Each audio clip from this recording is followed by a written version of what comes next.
experience and interaction that I had with Murrieta Police Department. I'm not going to give you any context for you to try to persuade you to think the way that I think. I'll give you the full, unedited version of this video. Before you watch this video, for you to watch the video thoroughly from beginning to end. Here go the video.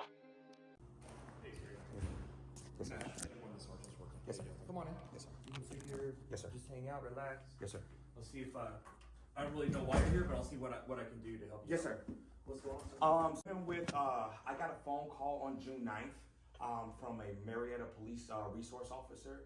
He received what he told me a welfare check call from one of my neighbors stating that they haven't seen me in several days. Which is understandable, but that's not true because some of the fact is I'm always out, as well as I know all my neighbors. So happily one of my neighbors is I can't remember, I never got her name, but she works here, and as well as he's a watch officer. He's my neighbor. He's on my right. I live on Aaron Court. Oh, so I can't remember. I'm horrible. Whitting. I don't know. I can't.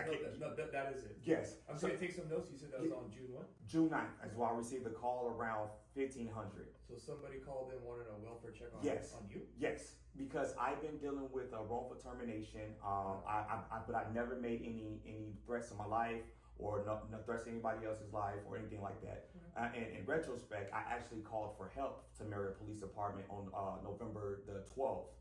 This is a response of myself having bad thoughts to harm myself, and I called Murrieta Police Department seeking assistance. And also, I have a lot of respect for you that you would call to ask for help. And so, as well as even more sooner, April 4th, I walked in on my son having a seizure, and I called at about 5 o'clock in the morning, called Murrieta Police Department for help.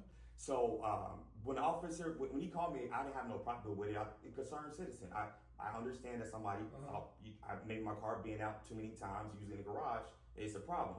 So when I'm talking to, no issue. But you can. Yeah, so I'm talking to the officer, and I made him feel warm and fuzzy that, hey, I have no intent to harm myself. I never no intent to harm anybody else. I'm safe. Right. And the phone call ended. Okay. I thought it was done. So then he calls back and asks me about my son. Okay. So context of my son. How's your son, sir? 15. I have full 100% custody, legal sole custody of my son. I've been raising him since he was 10 months. Okay. So he asked me my whereabouts of my son. I said my son is with his mom, just so happily now. Just today that he got picked, June 9th, he got picked up by a close friend of mine. And so I told him my co-friend of mine picked him up because I was having back issues. I couldn't drive. They live in Oceanside. So my friend is picked him up and took him to his mom's house. And he said, can I talk to your son? I said, for what? He says, why do you want to talk to him? I said, this is a welfare check against me. I said, no. And that's my right, because I don't want to stress him out, because he's got diagnosed with juvenile epilepsy.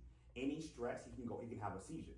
Okay. Like he literally just got diagnosed with that. Did the officer indicate at all, like, they has concerns about No, because remember the first call. Now we know people mess up, but the first call he asked strictly about. The CPS investigator said that the allegation was that my hands were wrapped up bloody, my son's face was swollen, and I abused my son and I neglected him. Asking you not to harass either the Murrieta Police Department nor the officer's family. This post is not about harassment or revenge. This post is about accountability and transparency, and that's the only thing I've ever asked for since November 8th, 2024. All I want is justice and transparency.